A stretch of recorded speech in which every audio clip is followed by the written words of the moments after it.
एक वक्त की बात है। एक मुल्क था जिसका नाम सियाहस्तान था।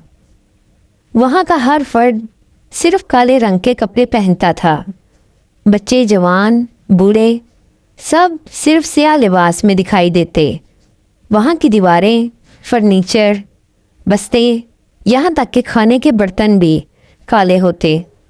रंग बिरंगी चीज़ें ना थीं, ना ही उनकी इजाज़त थी। लोग कहते थे कि कोई भी और रंग इंसान के जज्बात को बिगाड़ देता है। स्याह रंग को सुकून, नज़म और मुकम्मल इख्तियार की अलामत समझा जाता था और इस कानून की खिलाफ वर्जी पर सख्त सज़ा थी। इसी सियाहस्तान में रहती थी एक लड़की जिसका नाम था लिया। वो एक नौजवान टेलर, कपड़े सीने वाले की बेटी थी।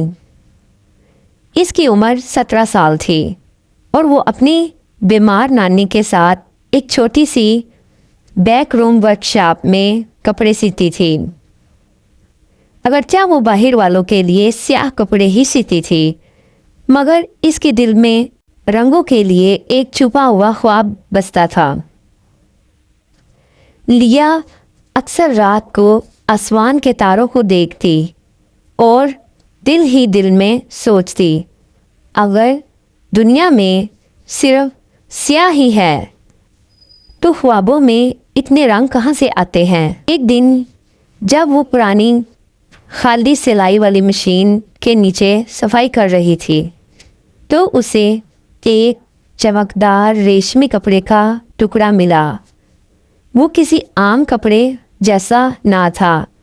वो रंग बदलता था, सांस लेता था और जब इसने इसे छुआ तो इसकी उंगलियों से हल्की सी रोशनी निकली। लिया ने कपड़े को गौर से देखा। वो नीला, सब्ज, पीला, सुर्ख बनता रहा। एक लम्हे में सैकड़ों रंग बदलता। जैसे ही लिया ने इसे हाथ में थामा, एक अजीब सा एहसास हुआ, जैसे कपड़ा इसके अंदर के जज्बात को पढ़ रहा हो। इसकी आंखें नम हो गईं और दिल तेज धड़कने लगा। अगली रात वो ख्वाब में एक औरत से मिली जो रोशनियों से बनी हुई लगती थी। लिया, तुम्हें वो कपड़ा ऐसे ही नहीं मिला। ये कपड़ा महसूसात का जादू है। जो भी इसे पहनता है, इसके अंदर की सच्चाई और जज्बा उजागर हो जाता है। मगर खबरदार, सियाहस्तान इस जादू से डरता है क्योंकि रंग लोगों को आज़ाद कर देते हैं। लिया ने जागते ही फैसला किया, वो एक ऐसा लिबास बनाएगी जो किसी ने आज तक ना देखा हो। लिया ने इस जादुई कपड़े से पहला रंगीन लिबास तैयार किया। वो ना सिर्फ खूबसूरत था बल्कि जानदार भी। जब इसने पहली बार वो पहना तो इसके आसपास की दीवारें हल्का नीला रंग लेने लगी और इसके कदमों तले ज़मीन सब्ज हो गई। अब वो जहाँ जाती वहाँ रंग फूटने लगते, बच्चे हंसने लगते, परिंदे गाने लगे और कुछ लोगों के दिलों में भी रंग जागने लगे। मगर जल्द ही स्याह मुहाफ़िज़ों ने इसे देख लिया।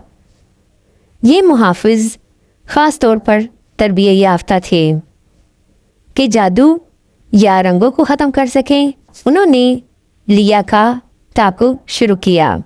इसकी वर्कशॉप को जलाया गया, नानी को कैद कर लिया गया और ऐलान हुआ, जो भी रंगीन कपड़े पहनेगा वो गद्दार होगा। लिया भागते भागते शहर के किनारे काला जंगल में जा पहुंची, जहां दिन भी स्याह होता था। काले जंगल में लिया ने दूसरे ऐसे नौजवानों को पाया जिन्हें कभी रंगीन ख्वाब आते थे। उन्होंने मिलकर नए रंगीन कपड़े बनाए।